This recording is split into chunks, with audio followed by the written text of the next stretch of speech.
Hey there, Nathan. Thank you so much for being here. I'm super excited to interview you. Michelle, it's such an honor to be here. And I have to tell you, I've just enjoyed your podcast so much. It's now become a required activity for part of our senior staff. I think they need to listen to I it love you for that. once a week and then report back, and we'll have like a nice little discussion, because sometimes it's really hard to like bring up those topics. Yeah. But it comes from the expert. Oh, thank you. So, like wiping down every surface, not just around it. Great advice. You have no idea. And I'm not even going to say who this was, but I was at one of the stores, and I turned around, and one of the kids was using those air cans that are supposed to spray out your keyboard, spraying the shelves down with that. I was like, what are you doing? Like, So it ends up on top of all the beautiful candles that don't have toppers on it. Great. it's crazy. Tell me a little bit about your store. I will tell you right now, I love the philosophy that's in your bio, that it's very much what I believe in, as far as nothing too pretentious, and it's forever fun. Well, I think forever fun is really, really important, and accessibility to all types of people. So we have two stores. They're exactly 1 mile from each other, totally a walkable distance. Not that I ever would walk the distance between the two of them, but you could if you wanted to. So they serve Oakland, which is, a very urban sort of area. And they have sort of the same philosophy, but one store is larger than the other. So there's more of a product assortment in one of the stores, just because of space. But the neighborhoods are really quite similar. Um, but being Oaklanders, we don't really like leave our neighborhoods that much because it is urban. So we have the Piedmont people and the Rockbridge people, and there's not that much crossover. So I was a little bit freaked out when we decided to open the second store so close to the original store, and it didn't change our numbers at all. That's phenomenal. And we recognize them, like, you're a Piedmont person. Why are you over here in Rockbridge? What are you doing over here? So, it's interesting to run two stores so close to each other. Yeah, I would say. So how long was the first one in business before the second one opened? About a little less than 5 years. Okay. What made you decide to make the jump in order and do a second? Because I really felt like we were not getting the customer base from the other neighborhoods. The second store is next to our BART station, which is the San Francisco area's, subway. And my original location is next to a huge Kaiser hospital and campus. Wow.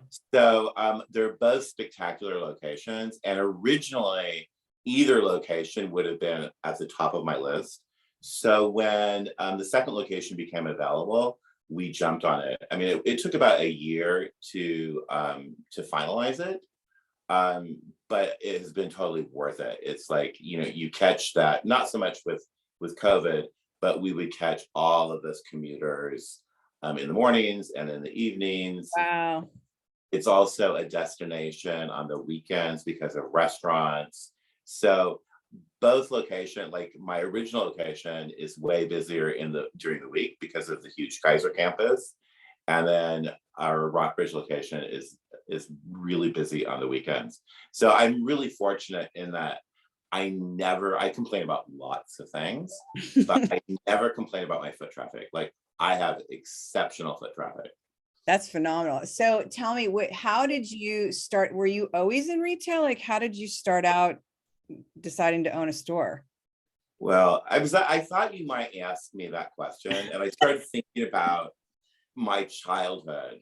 And I think I was a born merchant, because we would go to the beach, I would collect seashells and try to sell them.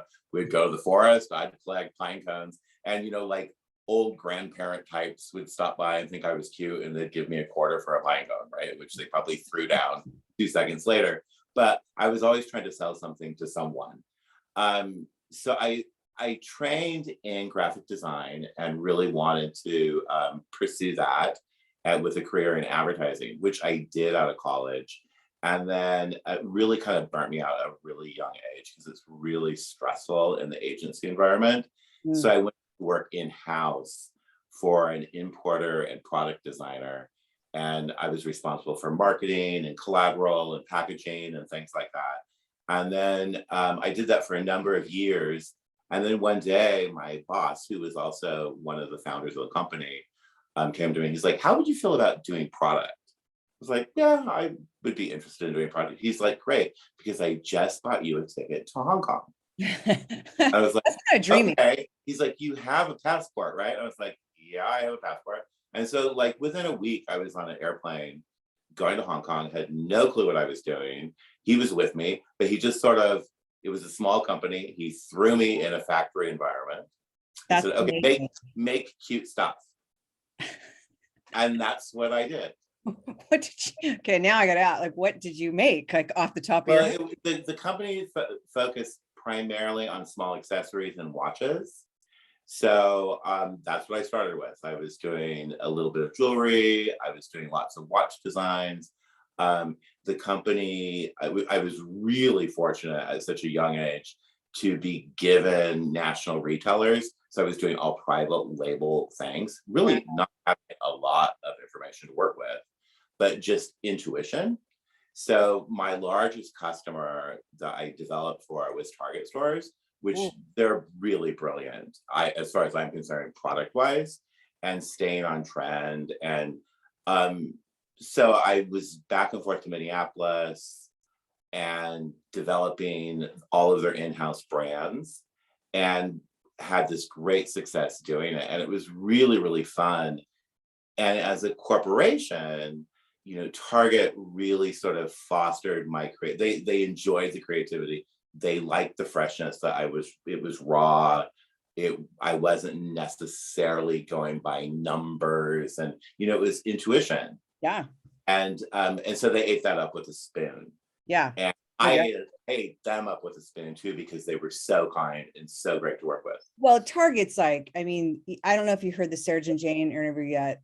Both Jamie and her husband came out of Target. Like Jamie's husband was in Target for 20 years. And so I got to kind of peel the layers away of like the back stories of Target and some of their events. Jamie worked in their events. So she held all like the weekly giant meetings, and then how their Christmas meetings, and they rolled out. I mean, Target as a brand is like, to me, like the Anthropologie, like so well done, so good. So what an amazing experience. It's fantastic. It's life changing, actually, No because doubt. um, and I did it for a long time, and it really gave me that insight of accessible to the masses. Yeah. And I really I took that when I decided to open my own stores. Not to say that I don't love that more luxurious item. And it's not to say that I don't carry that luxurious item, but I really like mixing the high and the low. Yep. Me too. So I don't want to only have $100 candles on my floor. I want to have $30 candles, and then that special candle that's elevated. So and I've always believed that you sell more of the lower priced items. Thank you. Thank you. Thank you. Thank you. That Okay. really fabulous thing in the store next to it. Yeah. I think that, I've got to go back and ask you a question about Hong Kong, but I tell my retailers all the time, because they're like, I think we have enough candles. Like they have 2 candle lines. I'm like, no, you want more. It's like, well, isn't it going to take away from this line? I'm like, no, it's actually going to sell the other line. And it's going to, I mean, because to me, more is more is more. There's a store that was in Fred Siegel back in the day, and it was Fred Siegel Sentiments, and Jennifer and Robin Coe owned it. And it was like this jewel box packed eye candy full of like candles and bath lines and perfumes. And you literally went through there. It's like this pre-Sephora. You went in there with baskets, and like you just wanted everything. And that's kind of still the philosophy I believe in. If you're really going to do something, go deep. And it's like, and have price points. It's not to say that I don't admire the retailers that can have the huge empty table with the candlestick and the book and a candle. Yeah. Like, I love aesthetically how that looks. But from a business standpoint, at least from my perspective of being in Oakland, I would be out of business. Like, I need to have assortment, and it needs to be deep. It needs to be stacked high. We need to look like we love it and believe in it. Thank you. And and to have that sort of high-low mix, I think is really, really important. Yeah. So that, like I absolutely adore during Christmas when parents will bring their children in and their kids can do their Christmas shopping in this independently owned little boutique. And I think it's a great experience for them because we're gift wrapping everything for them and we're treating them like they're a guest in the store, but they can find their mom a great little gift at $12. But their dad can also find the $300 gift for their mom in the store at the same time. So I love that idea of retail. That's what makes me excited. Well, I've asked you the question about Hong Kong. So you go there without, so when you go to, because that's the one segment of retail and manufacturing I have not been involved in. So when you go off to Hong Kong and you land, like I know they have the big gift fairs that, brands will go to, and that's why you'll see the same item or a like item on several different brands at the gift shows. But when you're going to a factory and you're saying, oh, I want this watch with this, like, are they making it on the fly, or do you have like choices that you choose from and you pick and choose and you kind of assemble it there? Like, how does that work? It works a couple of different ways. I mean, most things work with CADs in the beginning. So you generate the idea and you walk them through that. You might have bought samples. You might have magazine clippings, links to things, and you're kind of sketching it out and playing around with it. And then their designers, which are it's a brilliant country for design. They interpret it for you. And then you go back and forth and you tweak it and you change it.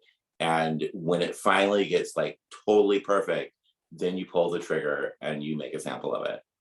Wow. Amazing. And then you get the sample, you review it, you look at it, you wear it if it's wearable, and you make comments and you make changes. And typically things go for like 2 to 3 samplings. Wow. But it's amazing because it happens really quickly. We're talking about, around 4 weeks to 6 weeks. Wow. To cool something, to make it look almost like it's ready to go to market. It's funny because when I was an anthropologist, I still remember Glenn Sank, who was the then president, had told us a story about when they started doing production in India, that they would send specs for some upholstered chair or something like that. And Glenn and his partner got there and they were like, look at the chair. And he's like, I swear to God, it was like a story high. It was like, specs are a little off. But I was like, the manufacturing part of the industry is fascinating to me when it deals with China and India, because that's the one segment I haven't been involved in. It's still about Michelle, like you're obviously really familiar with 180 degrees. Yeah. So each season they bring out so many new SKUs. So someone has had to sit there and come up with the idea, sell it to the management, probably have a focus group with some key retailers to see if it's something that we all would be interested in. And then go to the factories, get it designed, go through the production, get the samples, make comments, get it revised. So the lifespan is like a long time. It's everyone works about a year in advance. Can you imagine Steven with Glitterville? And that's his designs from paper to, actual, I can't even imagine his design, and the fact that he still sets up his showrooms. And I'm like, I watch him on Instagram. I'm like, I have no idea. For those of you who don't know, it's Steven who is the designer and the face for Glitterville, which is owned by 180 Degrees. And he continues to wow. Oh my God. That's the part, right? Yeah. And Glitterville is not really my thing, even though I buy a ton of Glitterville. But I have to pick and choose those items because it's a little bit too whimsical. It's a little bit too pink at times. It's real. But I find those beautiful little nuggets and a lot of little nuggets. Yeah. And he can continue to wow me season after season after season after I've shopped and I've shopped and I looked at all the collections, I can still find things that I must have, not that I need them, but I must have them. Like they're must have items. He really is brilliant. Like I've only done a couple show setups with them because they do Glitterville, I do 180. But all those cakes in there, he's actually hand icing them and hand marbling them, and Yeah. it's like it's a sight to see. I mean, it's truly brilliant. His brilliance and his patience. It's like always what I consider like the display coordinators at Anthropology were like, had that patience where I'd be like, is it done yet? Like, let's go. Like as a merchandiser, it's like, gotta go. Exactly. And which I would say a lot of it's very attainable. And some of it is more, for my world, on the luxe side. For instance, a couple of years ago, I'm sure you remember them, it was sort of this Caribbean sort of look at Christmas, and they did the ruffled stockings and the tree skirts. And the tree skirt needed to retail for like $350, something like that, at a Keystone markup, which I despise Keystone markups. But it I was like, okay, there's no room here to play around. Like we need to get this out but they sold because it was so over the top and so different. Yeah. Granted, I only had to buy 2. Yeah. Thank God. But we were able to sell them. It's like, and it's when you're using your own money, it's a little scary, right? It's like, do I really have a customer in earthy Oakland that would embrace this sort of over the top look? And the reason why I believed in it was, no matter what, if I do it in the window, it's spectacular. Mm-hmm. So that's, it really became our windows, and it was the statement, and people were doing selfies in front of it because it was just so fun. Yeah, it's definitely, they're definitely showstopper. One of my stores, Miss Anne, that's over in Morgan Hill up by you, she's really smart. Like she brought in the big cotton candy lady, and she actually rents it out for birthday parties. Like it's in the store, but then she'll rent it out for birthday parties. I'm like, that's a great way to like balance out that investment, because those pieces are not inexpensive. No, they aren't. We did the same thing. I don't know if you remember. I think it's out of the line now, the stork. Yeah. Yeah, that was great for baby showers. Yeah, no one wanted to own it, obviously, but they were willing to rent it. Yeah, that's a brilliant idea. Okay, I want to know, I was gonna say, take us through your stores if you were at the store, but tell me a little bit, like walk us through your store and how the layout is. So the layout is very much shotgun for both locations. One of the original location is narrow, which is so annoying because it's really hard to merchandise, but it's a really sweet building. Probably one of the prettiest buildings in Oakland for retail. It was designed by Julia Morgan back in the 1920s. So it's brick and it's really, really charming. It has a little mezzanine, which is totally not ADA compatible. So we've closed that down and made it into our offices. But it's just charming, old wood floors, really, really sweet. And it's literally jam-packed with everything under the sun, from really sweet baby items to fabulous cards and jewelry and lamps and pillows and throws and art and candles and fragrances. Since it's narrow, are you able to do vignettes, or is it like it's table vignettes? Okay. And stack high. Like everything tends to be high. The wall is very much full with vertical shelving. Okay. And tables down the center. The second store, same layout basically, except that it's wide enough that you can kind of meander through. Yeah. So tables can be offset and you can be a little bit more creative. I actually have a full-time merchandiser that works both stores, because I really believe in having newness all the time. I don't want to set it and forget it twice a year. And my philosophy, and I think I'm probably correct on it, is our customer base does not change because we're neighborhood stores. So therefore, if we want to have traffic and keep people delighted, we have to change. Amen. Because I've always, I mean, that's the philosophy I take with my retailers, is that even if it's the same product, I'm going to reinvent it so it looks new and fresh. Because if you have the same customer that's coming in out of your store, 9 times out of 10, there's something they're not going to see. And if you mix it up and you make it look different, also it's like, oh, is this new? And it's like, yeah, it's been here for 2 years. It's like, but that's not, but because also I always tell people, it's like they're walking by your door and your window and they're looking in. It's like, if they look in and they see basically the same display that you've had for the last, and the same products for the last month, what reason is it for them to come in and like you want to pull them in and engage them with merchandising? And that's like, I love that you just said that.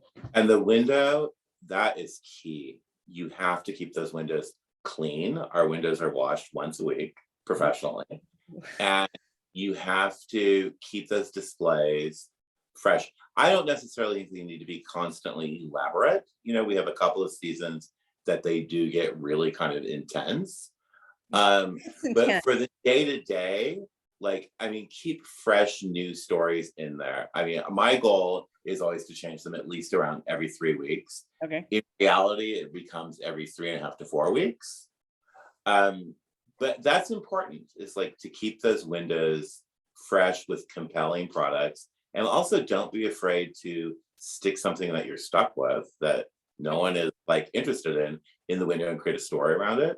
It's a great way of getting rid of that item because it shows that you love it, right? And people buy things that we love. What is kind of intense when you say some of the displays get kind of, explain what intense is? Well, our Christmas windows, we really start planning in July, if not like even a little bit earlier. Like I was actually at Stephen Young's showroom last month, and I was taking tons of pictures of, you know, new items from Glitterville and 180 and getting inspiration on the ornament wall of, you know, what our holiday window could be. And I'm snapping pictures and chatting it to my merchandiser. And we're kind of going back and forth, probably driving my rep, Carla. Hi, Carla. Crazy. But, you know, it really kind of starts early and then we kind of build on it. So Christmas is the big one. Easter is really important to us. Like it's not so much the holiday of Easter, but it's spring. So that's another one where I'm snapping pictures and we're doing little storyboards and we're texting back and forth with the merchandisers. And those windows, you know, I'm in there with her creating them early in the morning. And, you know, we've discussed it. It's a fine-tuned like little machine at that point. And we get in there and get it done before the stores open, which is exciting and really fun. And she's as crazy as I am. So we kind of play off of each other. You know, the energy is really nice. Yeah. In the old days, I used to do it by myself. Do you have, is Easter up already now? When do you, if not, yet. when do you Not put it up? It'll probably go up in another week and a half, 2 weeks. What is this year's theme? This year's Easter is actually, it sounds like I'm going to give a plug to 180 degrees, which I am, I guess. But it's those really oversized flocked bunnies in the pastel colors, because I love the blush color and I don't think blush is even remotely dead yet. Mm-hmm. So I love the blush, I love the mint. And so we created this whole story around those sort of colors, mixed in with lots of Mary Mary, mixed in with some patty wax. So it's going to be a whole mixture of things, but it's just a really happy sort of Eastery thing, which I have to tell you, like Easter was never a big deal to me. Like we dabbled in it, and then COVID hit and I had my Easter order, like my Easter order arrived, and then like next day we had to shut down. And I was like, oh my God, what am I going to do with all this Easter stuff? And so in the middle of the night, I was like, you know what, we'll just make custom Easter baskets for people and we'll just deliver them because no one can go out and shop. Yeah. Which was wildly successful. Like I was begging for more product because I had sold through it all so quickly online. But people would just tell, you know, they would leave us a message. This is for a 12-year-old, or this is for a 36-year-old, or this is for an 80-year-old. And we would create baskets for them because no one could go out shopping, and everyone really wanted to celebrate something at that point. Yeah. So it was this awesome thing. So Easter is now dear to me because we had an awesome April. That's my favorite holiday. It is. I mean, it's funny because one of my accounts is a pharmacy, and we have 5 locations, and most of the traffic, they were trying to deliver the medications as opposed to having, even though we were open. But I was really surprised because I cancel, I hate to say it, I cancel a lot of our orders off because I was freaking out, like what's, but what we did take in, it was like, wow, like I was shocked and not shocked, mostly because they were really not trying to have people come into the pharmacy. But Right. I mean, that was wild. I mean, this year it's like, we couldn't find rabbits to save our lives. Like Jellycat, I can't get my Jellycat. So I'm like, oh, right, Easter looks like an octopus this year. That's what Easter is. Exactly. Think outside of the box. Get those little headbands with the bunny ears. Yeah. That's pretty much what we're doing.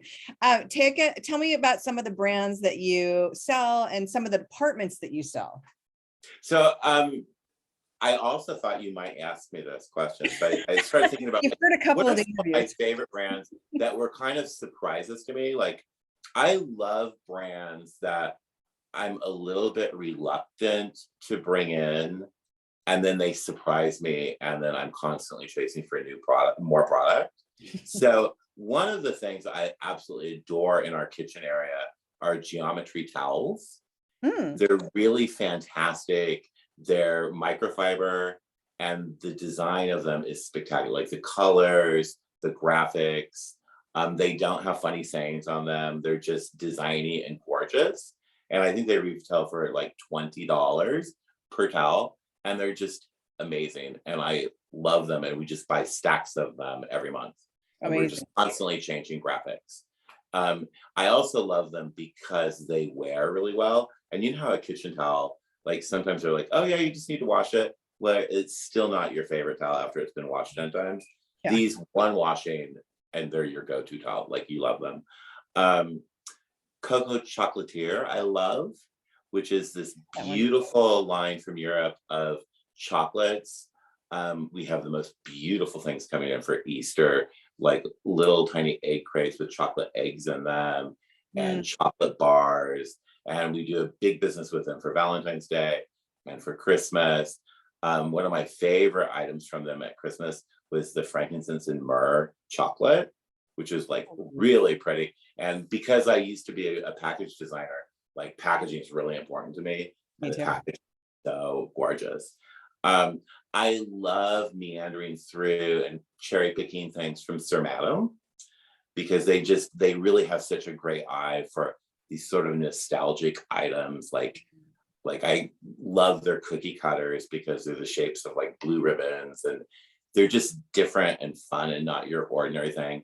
And they're also really pretty because you can leave them out in your kitchen because they're made from copper, and they're just really, really, nostalgic and pretty. Love DesignWorks. That's a really fun brand. Yeah, DesignWorks is really pretty awesome for journals and for like, I love all their little office supplies and their staplers and their rulers, and that we've had a lot of success with because everyone's working from home and they just want a pretty environment. Another one that completely surprised me last year was Society of Lifestyle. Society of Lifestyle is so gorgeous. It also is from Europe, and it's a collaboration of a whole bunch of different brands that have come together, and then they're importing to the US. So we do a ton of salts from them with really like beetroot and turmeric and horseradish salts that are infused. And those have sold incredibly well for us in the stores and online, just because they're beautiful, and then the taste is just magnificent, and they come with their own grinder, like you just grind your own salt. So really incredible. And then we have like the basics, like Firefly we love because it sells like crazy. Valespa sells like crazy. Musée, I love all of their little bath bombs and all that stuff.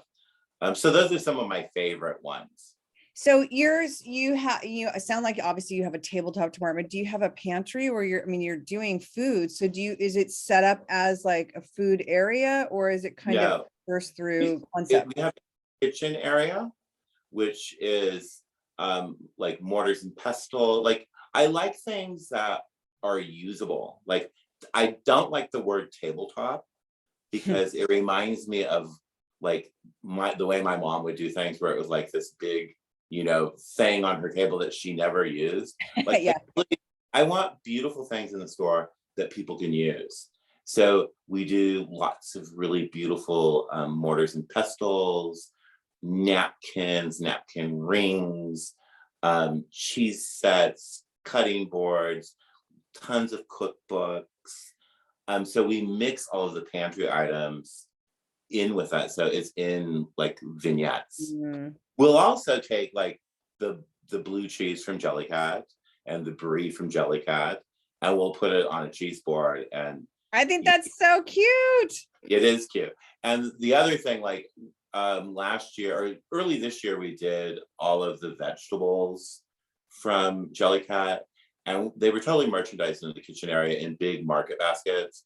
And we had one of our staff do really cute farmers market signs, red peppers for $18 or whatever. And we had them in these great Society of Lifestyle baskets, actually. And we set up like a little farmers market, and people were buying them like crazy. I love that. It's so cute. That vegetable thing, did you do the paella from them? Oh my God, the little The avocado. little shrimps. I was dying. I was like, these are the cutest things. They're another brand that will continue to wow you. Yeah. Yeah. I'm excited to see what they're coming out with, especially now with the supply chain, and they're buying deep, and they're bringing it in heavy and hard as soon as they get over this bump. But I always that's my favorite one to set up. It's like always so much fun. It is so fun. And I really love the items that are so unexpected, right? Like an egg and toast. The bonsai tree. Exactly. You don't think of plush as being that way. And that's what I love. Like I do none of their traditional things really. Like it's all pretty much edgy stuff. I love that you cross merchandise it in with the table. I call it tabletop as a department, but I love that it's like within your pantry kitchen. What are your favorite concepts that you're rolling out for spring, or that you saw at the shows? That's a good question. I'm bringing in probably more color this year than I have in years past. I think people are starved for color. For the past few seasons, I've kept like homewares like very neutral and natural. Mm-hmm. And this year I decided to do like really colorful pillows and colorful throws and lamps with shades with embroidery on them and handiwork. That kind of, I think it's been so depressing that I think people want color again. And like, I kind of feel like, even though I personally really love the monotone, I think people are craving to kind of go back to a little bit more robust of a look with color. Yeah. So I'm excited about that because I think it's going to really change up the way our stores look. What else am I excited about for spring? That's a tough question. I felt like this market was like so great. My favorite, what I like, because we've been doing the camp concept for a while for the guys, but this time we went really deep in it with kids and baby, because Milk Barn put out that super sweet little onesie with tents on it and the little really cute marshmallows. Oh, thank you. Those things, I'm telling you, that's the best display ever. The camp thing. So we're doing camp really deep for kids. Like that was one of my favorites. And then mushrooms. I can't even tell you how sick of gnomes I am. And bees are still selling, but I'm over bees. But mushrooms, like I have to say, like if you do it right with like great stationery from like Denick, and then the Jellycat mushrooms, and then some journals and pillows and table, like it was really good. That I was excited about those. How do you feel about Snells? I kept seeing a lot of Snells popping up.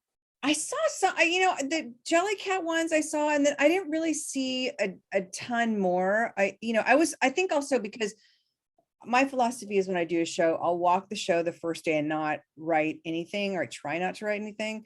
And I always say it will reveal itself as we go through. And then you start to see the same trend kind of pop up here and there. And so once I kind of honed in on, like, I knew I wanted to do mushrooms because they popped up last year and a lot of people jumped on it. And I was still like, I feel like it's too sophisticated for a pharmacy. Like, I wanted it to be more fun and kind of kitsch. So this time when I kept seeing stuff, I'm like, okay. And astrology, like evil eyes, like astrology, humps a hand, like that whole metaphysical kind of woo-woo vibe. I mean, I've already got a store that does all that, but it was like, even when I went to Magic, it was even an apparel. It was heavy in the apparel.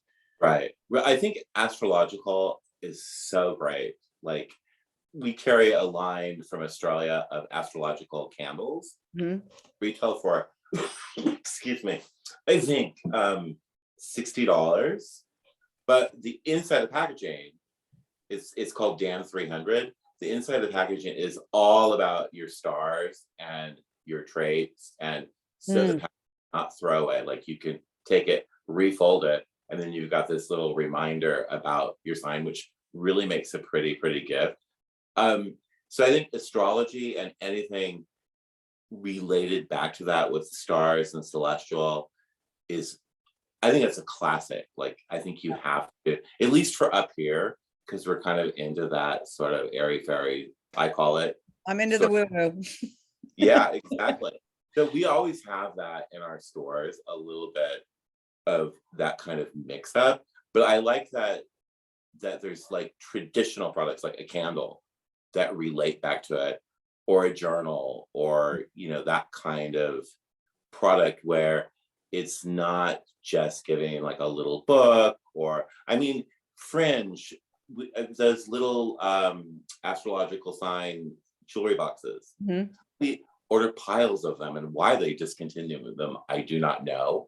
But I mean, it's just like we could never have enough of them because it was such a pretty gift. Yeah. It looked, I can't remember what they retail for. It's like $20, but it looked like it could be a $60 item, which is another key thing for me. It's like, can I retail it at great margin at 20, but it looks like it really should be 60? Yep. That's what makes me all crazy and excited. And it came in a great box too, so it became so easy and giftable. And I mean, that I had a hard time displaying those because everyone would pick up the sample and drop the lid, and then it would break. And I was like, I hate what tape stuck around it, but I love. Did you see Mary? I think your reps, Mary, had a for it. Did you see the line? I think it's like Et2 or something like that. They did like a moon phase candle. They did these big candles that are like this big with big chunks of like rose quartz, and it was a clear low vessel. But the line, the moon journals and the big thick pads they had were fantastic.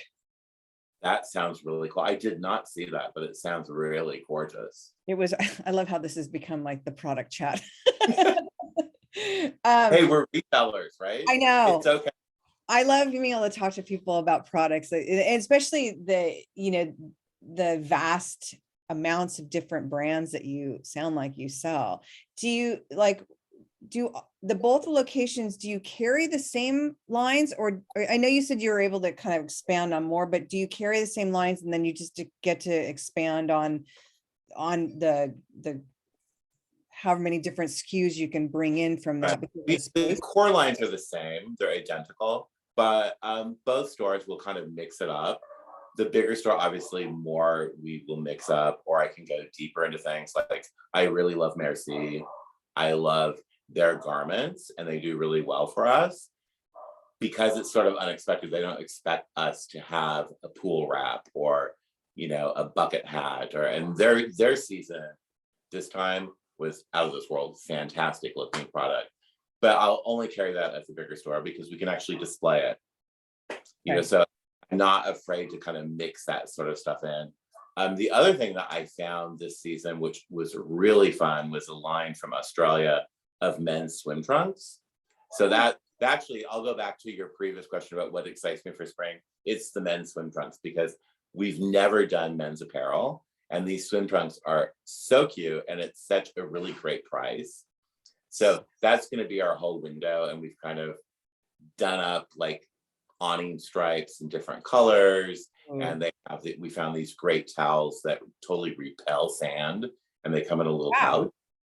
So, and they match back to the guys' swim trunks. So I think that will be really fun and different for us. But that's something we'll do at the bigger store. Can't do it at the smaller store. But if it does really well, I'll find room at the smaller store to do it next year. I mean, you do men's departments. So do you do like more apparel like there? I mean, like, or do you just kind of dabble in the gift stuff, or is it? Yeah, we just dabble. Everything's like special and dabbly. It's definitely a word. It is, right? So it's basically like for women, it's a few key pieces from Merci. So like last holiday, we had this really great, they called it a robe. I think our customer was buying it as a jacket, but it was like this fuzzy, gorgeous, luxurious looking robe kind of thing that was stunning. Scarves and hats and gloves, that kind of thing.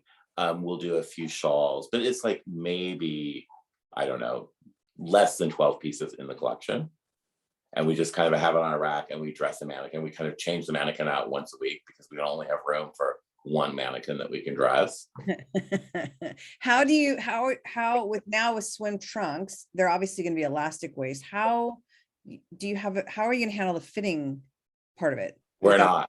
Because we don't have a fitting room at the pharmacy, and my philosophy's been like $40 our magic number. It needs to be instant gratification. I love this so much. You don't need to try it on. It's like, oh, this is great. I'll take two. I don't have to explain to my husband about how much I spent. And it's like, I think men's swim trunks are very much like women's cover-ups for the pool.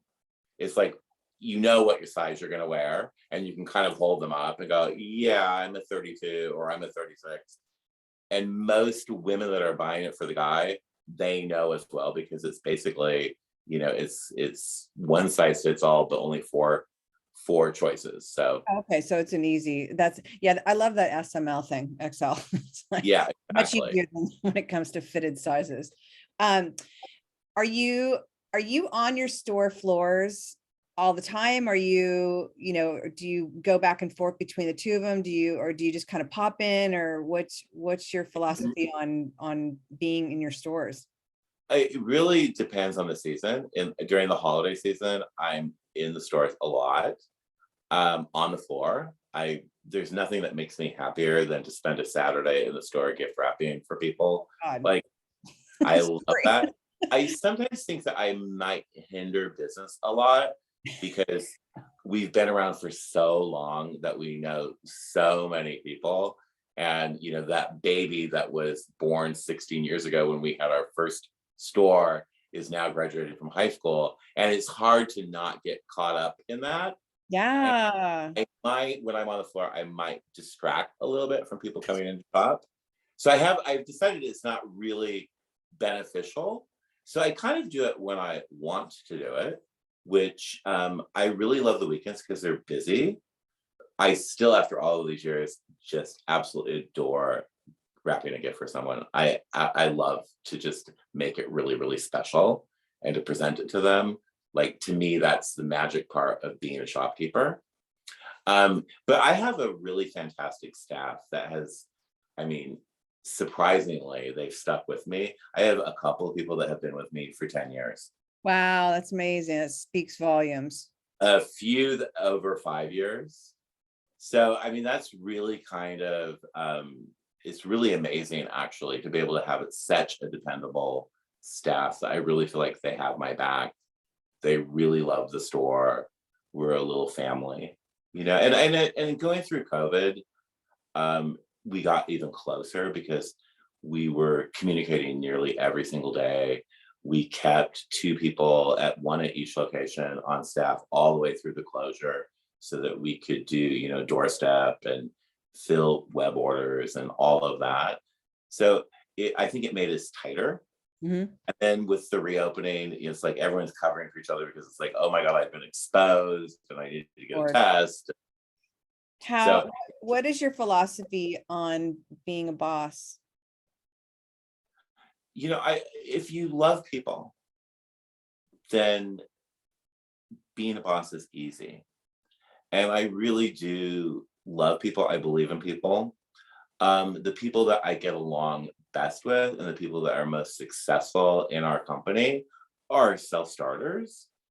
Um, I don't like to micromanage. I have a buyer that has been with me for a long time that buys jewelry and cards. And we talk constantly. And if she has questions or if she's on the fence about something, she'll ask me, like, what do you think of this? But for the most part, I let her run with it, to the point where, I'll have reps or I'll have friends that are doing a jewelry line and they'll be like, oh, what do you think of this? I'm like, I think it's gorgeous, but it's not my department. Like, that's my buyer's department. I will That's not. huge. I love it's such a huge show of respect and letting your employee do their job. I think that so Right. And many, she's judged, right? She's judged on her job and her numbers. Mhm. So I'm not calling in special favors for anyone to get that card line in or to get that piece of jewelry in. Like, they need to go through her. She has a very different working style than I have. But again, it's her department. I let her own it. And I just hope That for the is, and I, she's great. She's done a wonderful job managing that business. I wish more people would do that. I think it's very, I think it's very hard for owners to step back and let that, but that I think always has the best results. But I think it's very hard for a lot of owners to let that go. I mean, Yeah. I think the feeling for me is that no one is an expert on everything. Everyone can learn something every single day. I personally do not like buying greeting cards. I never have. I find it absolutely monotonous and exhausting. And I kind of feel the same way about jewelry. Like, I'm not passionate about it. So why not give those categories to someone that's passionate about them, right? Even though I may not 100% agree all the time, in the end, her business is healthy. And so the numbers speak. And if we get along and we don't have conflict and we actually have fun, I mean, we'll travel and go to shows together. We have fun. We're coworkers. And so it probably wouldn't be that easy for other buyers to step into that role because we have that long time relationship with each other. But I say, let her own it. I recently just gave up Uli and Jellycat actually too, because both we were constantly out of stock on. And Jellycat had, issues with inventory, and Uli, it sells so quickly that I just can't keep track. So I yeah, gave that another senior person to manage for me. I'll still pick out newness, but she will manage the reorders. And when reps call me, it's like, oh, what about? It's like, talk to her, that she owns that. She's being judged for that. it's so So funny. It's like the same, it's literally what I'm doing with Burt's Pharmacy is that because I'm not in the store, I'm literally their buyer from afar, and I get sales reports and whatnot, and I do the shows, and I realize that jewelry for sure. I'm like, I'm so far away from it. I can't be there. And not to mention I'm kind of backing away from it because so much got stolen, but Jellycat, I can't keep up with. I can't keep up with Voluspa because that doesn't show, the reports don't show it's an RX POS system. So it doesn't show units on hand versus it will show me how it's sold, but it's like trying to have like a mental, like, well, okay, how many pieces do I have? And it's like, I gave those up, and it's like, I'm so glad. And now, like, same thing. It's like my reps will call and I'm like, well, actually that's Erin's department, and go ahead and give her a call. And as of this year, like, she's in I call it retail boot camp. I'm training her to buy in all the departments, and I'm actually stepping away from Burt's this year. Like in January, I'm going to step away. And it's like, I was brought in to train her. So 6 years later, I'm like, okay, it's time for her to like go and like take off and spread her wings. And it's Absolutely. it's such a pleasure handing those off to her. It's also such a pleasure to watch her grow and watch her decision-making process is very different than mine, but it's like she's learning through how I make some of my decisions and numbers and like, let's balance out this. But it's really, I love the mentoring part, and I love, you sounds like you're very much the same way that I Yeah. believe. Yeah, no, I think that is the part of, at my age and having done it for this long, it really is a gift to me to be able to be a mentor, to inspire someone, and to let them learn and to let them make mistakes on their own. Yeah. And I mean, we have a philosophy at our stores, which is 16 years old. And the first thing that when we hire someone is we tell people, you know, I don't want a guest in my store to have to wait as we're hem-hawing around. It's like because the tag fell off of a pillow. It's like, make up a price. Just tell them. That's very empowering. We will never, ever, and we haven't, we've never questioned an employee about why that, you know, $100 vase sold for $50, because we've empowered her to, or him, to decide what it's going to take to make that customer happy. And so that's very much our philosophy with lots of things. It's like, you know, customers number one, don't make them wait. We're not Home Depot because we don't have the SKU. It's not going to come bring us down to a halt. You don't need anyone's approval. Make up a number. Just make up a fair number. That is phenomenal. Fight with me. It's like, That's amazing. Like that's probably the first time I've heard anybody say that, which I find incredibly annoying when I'm in a big store and then I picked the one out of the 500 items sitting there that doesn't have a UPC code on it, and it all comes to a screeching halt. Like they're frozen. Can't do anything. Like I refuse to run a store like that. How many people do you have working for you as a total, and what's the breakdown in each store? We have, I think it's like 12 or 13 full-time people. And then at holiday time, it swells up to like, I think we had 20 people this year. What was the second part of your question? How many people Oh, one in the other location? Actually, I forgot what I asked. The smaller store has more people each day because we run our website from that store. We also process a lot of inventory in that store. And the smaller store has, I'm so fortunate, it has a basement that is exactly the same footprint as the upstairs part of the store. So that's our warehouse. And we're able to basically set the warehouse or the basement up just like the store for replenishment. And then we hold merchandise for the larger store which has basically no storage. We have a very small basement at that. So we do weekly or bi-weekly transfers between the stores. And we have a guy that comes in and will ship over whatever we need at the other store. Love that. Do you I have to go ask you about the gift lines or gift shows, because it sounds like you have a lot of different lines out of international lines. Like, so what gift shows do you attend? And the next question is, where are you finding some of these international lines? I actually don't buy internationally. Like my international lines are actually brought to me by rep groups. So we have a couple of rep groups that are smaller that I think really have a very keen eye for the special things. The big joke among my reps is like, I love anything new.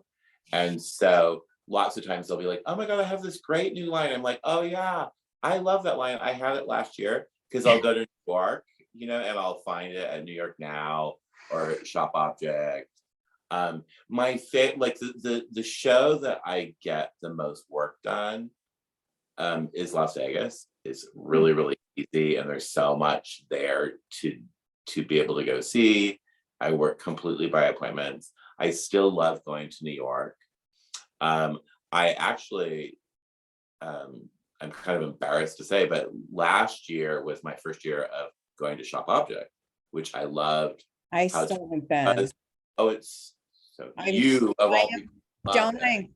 Well, what happens is I was setting up for the Harper group, and I would fly in, do the setup, and I would be flying home, and then the show would be starting. I was like, I could never, I needed to plan it better and say, hey, can you because my stores are smaller, they're not going to pay to have me stay. I mean, like even Atlanta, like when you start costing in like flight and hotel, and like Vegas Right. is about as far as I can, go and charge. But for me personally, I wish I tacked on dates so I could go to that show because I am dying. Yeah, it's really, I mean, talk about curation. Oh, It's totally curated. Yeah. It's pretty amazing actually. And it's really, it's a nice size. You're not exhausted. Even though I kind of like the exhaustion, like I kind of miss the old days of going to New York and like not being able to walk to the taxi at night because I'm like so exhausted and just getting to my room and dying. Like I get like really excited by that. I also still like going to LA. I like the Mart. It has really wonderful memories to me. I've met so many great friends at the Mart. It's my little place. And so I get a little sad when I see it shrinking, but I think the quality mhm. of showrooms that are still there are really spectacular. I always spend basically at least a full day and a half day at Stephen Young's showroom. One day just doing the books. I call it book board. The books. It's like they're always, are you ready for book boarding? Because that's another one that can be really, really painful because we buy for half of the year. So it's different deliveries. Oh, But yeah. I have really an amazing account manager that does all the hard work for me. So she's splitting up all the deliveries, and lots of times we can just go by, the different publication dates. But books are like a really big deal. And then I do another day, just doing gift and lifestyle and self-care. Um, so, but Vegas, I probably, and I really resisted going to Vegas. I was slow ever pulling the trigger to go because I was like, there's Really? anything for me in Las Vegas. And then I was like completely, I think the first trip I booked like a day and a half, and I was calling home going, extend my ticket. Like I need another day. And so now I'll go for, I think it's about 4 days. And Yeah. it's solid days of, and I still don't ever see everything. Like I Do really have to have another day to do the 10th. do you write fine lines in LA or do you write it in Vegas? I always wonder. Yeah, it depends. Lately I've been doing it in Las Vegas. And the fine lines I will spend a whole day. I bet. Yeah. And Uh, and we still like this time I think we deserve it. Matt should give us an award because we actually finished our orders in one day. Um, but usually it's like dragging on, but I told my rep Cheryl, I was like, this time we're going to be really, really focused, and we're actually going to write it and get it basically confirmed, maybe adjust a few things when I get back to Oakland, but like really get it done. And we were successful, which is a big deal. yeah, I love Vegas. Because I mean, my favorite still is Atlanta. Like it is, the temporaries in Atlanta to me were so stand out because a lot of little tiny lines would start there. So temporaries, I would always come out with these just amazing jewels. And then, I go there now to do setup for Peking, but Vegas to me, since even before ICM bought it, like it still kind of had that feeling, or it had, home, and it had, like lots of floors to go through, kind of like LA back in the day. And at least LA, there's enough to keep you there because they are big showrooms that are there. That's the Yeah. great part. But to go and spend 4 days and getting super like, temporaries, I was really happy to see temporaries this year. Did you do Vegas last season? Yes. So Yes. for temporaries, it was like, it was still stuff there, but it was so good to see like a big size temporaries. And like even to see, I don't buy a Nesco, but even to see a Nesco in a big old school style just showroom, whatever setup, was really good to see. Like it felt Exactly. like energy again. Well, what did you say to me earlier? More is more, right? More.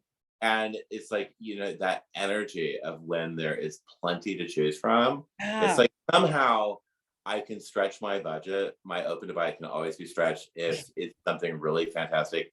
And if it's only one choice, I'm cheap. But if it's lots of choices, we're going to figure out a way, because I'm not going to miss a really great piece of product. Like, I really want that. That's why we have stores. That's what gets us excited. I love that. Your energy is contagious. Like I honestly could keep talking to you for hours. Tell me a little bit about where you get inspiration. So I think probably kind of, well, maybe I'm not that odd. I really adore the art of shopping. Like, if I'm traveling, if there's a store, okay, let's backtrack a little bit. If I'm traveling and there are no good stores, I tend to not really like the place that much. Like, I like having great restaurants. I think some really beautiful stores really set the tone for a destination. Like, retail is so important to me. I love shopping other people's stores. I always will buy something. It may be a line that I carry, but I didn't buy that SKU, and I'm like, I wanted that SKU, so I'll grab it. But I very rarely will walk out of a store empty-handed, because I love the concept of commerce. Like, that is really a beautiful thing to me, and it's always been that way since I was a little kid. Like, I just loved stores. I grew up in a really small town, and there was an independent department store, which I'm completely fascinated by the department store business, even as an adult. And I love the historical aspects of what department stores meant to cities. And so I can go to sleep every night, like, reading the history of some weird department store that was in Cleveland. Right? And I want to know everything about the family and, all of that. So, but my mom would leave me at this family-owned department store at the gift wrap station with the little ladies that would wrap. They'd stand up on a chair, and I'd stand at the window, and I would just watch them. I was like, I don't want to be an astronaut. I don't want to be a fireman. I want to wrap presents for people. I love that. And it's the God's honest truth. Like, I just absolutely adored that. So that's how I find my inspiration, is I think, I'm a magazine junkie. I'm a complete product nerd. Like, I love to look at colors and textures, and I love kind of making up my own story, because I think, our customer base is a little different than the rest of the country. And so a lot of the brands that maybe are based elsewhere will, put together an assortment of 4 colors. And like, my customer doesn't particularly like pink. She's even tough, like, with blush. Like, blush is a little bit of a push for her, but she's urban, and she's not really into that kind of thing. So, like, assortments bug me. Like, I want to be able to pick up my own colors. Yeah. So I think being in touch with a customer is probably my biggest source of inspiration. Like, watching what they're wearing, watching what they're doing to their homes, and what kinds of things that they're buying, and be willing to kind of push them a little bit. We don't want it to be boring. So having some things that make them think, I think, is good. But I think that's the biggest inspiration, are people. I'm a full magazine hound. It's like, I will literally, like, when we were in full shutdown and magazines were there was a magazine, the only magazine stand that was open, because it's freestanding. It was in Malibu. And I literally, dead closure. Thank God there was no traffic in LA. I drove out there, and it was like, all the magazines were 2 months old. And I was literally about to cry. It was like, magazines as it is, as a whole, as an industry, are kind of a dying breed. And then I thought, is this the push for them to be gone? And right. And so it's like, now that they're back in production, it's like, I'm literally walking out with stacks like this big. And it's like, when I do my tax, it's like, I see the number every year. I'm all $2,000 in magazines. It is deductible, that, right? Oh yeah. But it's like, wow, that's like, but I find even the food magazines, those are some of my favorites. Just the styling of it, and the texture, and the colors, and just all of that. I could just eat it. It's like visual eye candy. And I think food magazines are really important, because they're identifying our trends. Because it's the first question when I go to Steven's showroom, and I'm buying cookbooks, which is like probably a good half of my day of buying a My season's worth of books. favorite thing. First question is like, what's the trend? What is it for cocktails and food and for charcuterie trays? Like, what is the new thing? What's the one pot or the one sheet or the punch bowl? Like we've done them, literally all of them. But that's my big question. And magazines are a great way of identifying that, because those editors are stylish people. They're doing the research, they're writing about it. Yeah, it's like I eat that up. I mean, because it's funny, I'm kind of jaded with retail. Like there's some stores that I love, but that's why I think I'm excited for this retail horror road trip, to get out of my bubble, because we go to Atlanta and I don't have, like, when we travel, I don't have time. I don't pack on time to stay and shop. I should, but it's like, literally, it's like head down 12, 13 hours. Yeah. And it's like, I got to go home.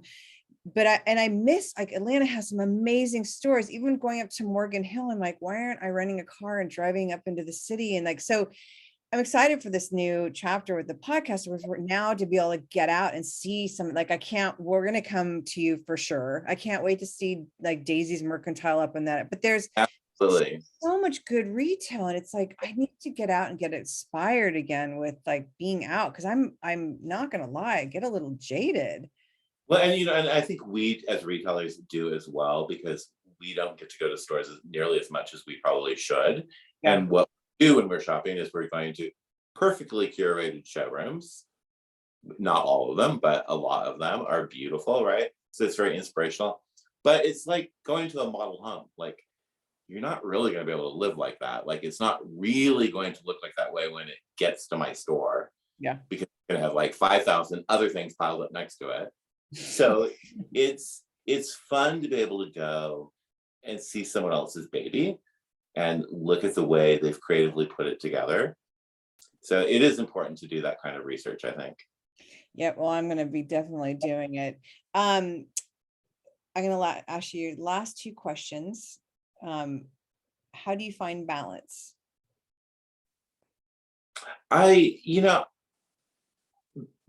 I think if you do something that you love, then it's not really work. Excuse me. So I think that's number one, is like, do something that you love, and then it's not like you have to go to work. But I'm also a pro, especially in my older age and having done this for so long, of like, if it's not something I'm good at and not something that I like doing, then I don't touch it. So for instance, like, I do not like doing anything to do with accounts payable. Since day one, I have always had someone manage the money. I listen to him. If he tells me I have no more money and to like stay still and don't order anything else, I don't ask very many questions. I just basically do it, because I value that part of my company. Like, we're able to stay solvent, we can stay profitable, and it's based off of something that has nothing to do with me. Tom does that part, like, so I just like my jewelry buyer, I let him handle it, because I think that's important.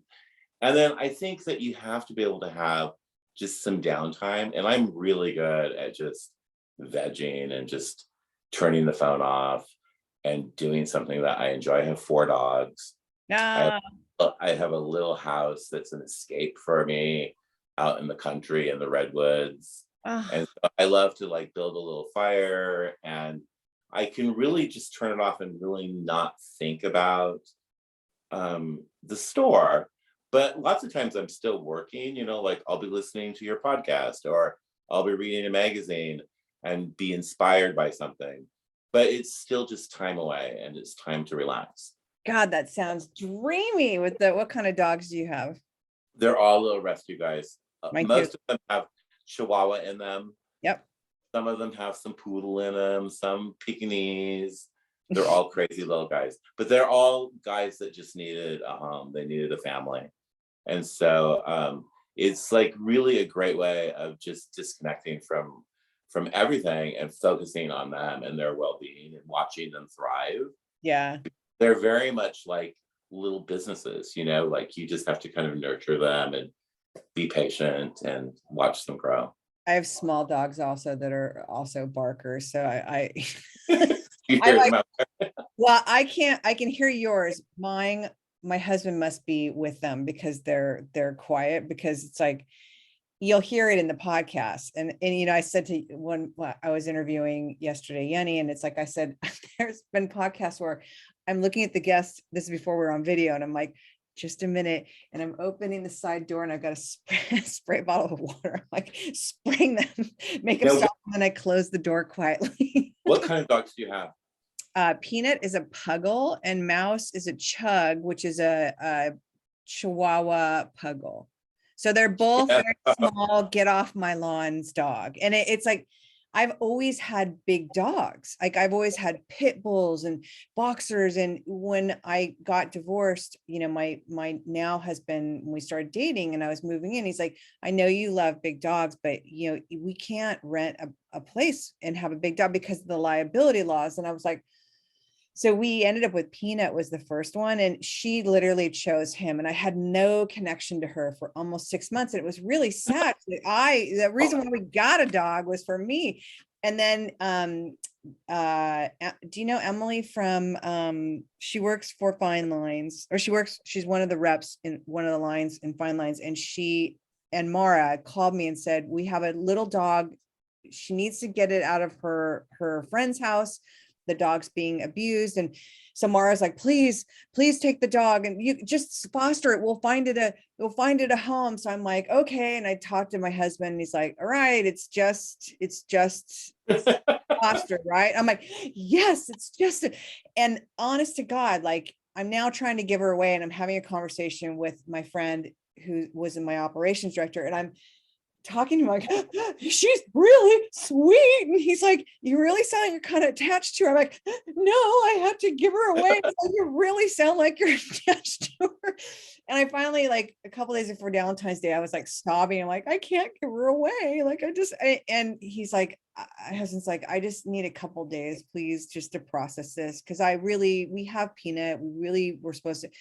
And for Valentine's Day, I opened my Valentine's card and her tag he had made for her. Oh, that's So the most romantic Valentine's Day gift I know, ever. it's like the best gift ever. So Mouse, I think, you know, my connection with her is because she bonded to me, because like she like literally would not leave my side, and she was petrified of men. It took her 3 months to get used to Dave, like where he'd come in the room and she would hide behind furniture, and it was like Fresh. so the rescue dog thing, that's where my heart is. Like I just adore that's you also. My little Joey is actually a Stephen Young dog, because Diana Pullman was fostering him. And so, you know, like my whole team at Stephen Young, they're all dog people, Linda Parent and all those guys. And so we were, the first thing we do when I get there is chat and get our phones out and show pictures and brag about our little dogs. And so Diana's like, oh my God. And I was losing a dog at the time. He was old. And she's like, I'm rescuing this little guy. And when we get home, you should come over and meet him. And so she had fostered this little guy that she had really like nurtured back to health. Like he was almost on his deathbed. Oh. But she didn't want to keep him permanently, even though she would have if she needed to. Her goal was to find a great home. And so I think she did. She found me and I adopted him, and he's just fantastic. Like he's such a good dog. Did you see Matt's dog that he rescued? Oh my God, I love that story. Oh my God, I can't wait. It's funny because we didn't know this. Elisa, who's my digital marketing manager, is up in Oregon, and so is he. And I'm like, Mara's like, you know, he lives in Jacksonville, right? I'm like, oh my God, that's where Elisa lives. Like, so she'll get to meet the dog. But I love that story, and the fact that we're back. And then Matt had told me about the dog. And then when he started posting, I was just like, I loved seeing all the pictures and the transformation. I mean, talk about an amazing thing that has happened to this dog. Yeah, they know. I mean, they really, and they choose you. They really do. And confiscating the dog and taking it over the border, I don't think it's legal. I don't know. It's really amazing. I don't know. This podcast, I've just taken a totally different route. We have a house in Baja and we go back and forth with our dogs. And when we cross the border, they don't really ever say, Really? and They don't put numbers or anything? no, it's I don't know why. It's very odd because I mean, and we go down there quite a bit, and there are people, which is so sad. There's people at the border with tiny little puppies that are like selling them, and people in cars are buying them and driving them across the border. Fun. So apparently, but I don't think, I can't imagine them stopping and saying, no, you can't take, but I just love that story. And she's I do obviously too. found the best parents ever. Like it's just, Totally. it was meant He to. lucked out. I can't thank you enough for, I feel like I know you. Like I am so grateful for you to spend this time. And it's been such a fun conversation. It's like every reason why I started this podcast is have these kind of Oh, conversations. that is like so incredibly sweet for you to say. And I feel very much the same way. And in my note to you originally, it's like I felt like I knew you as well. But of course, I get to watch your podcast, which I adore. And it was such an honor. I mean, really, truly an honor. So thank you so much. You're welcome. And from what I understand, before I cut this off, you're up for Retailer of the Year.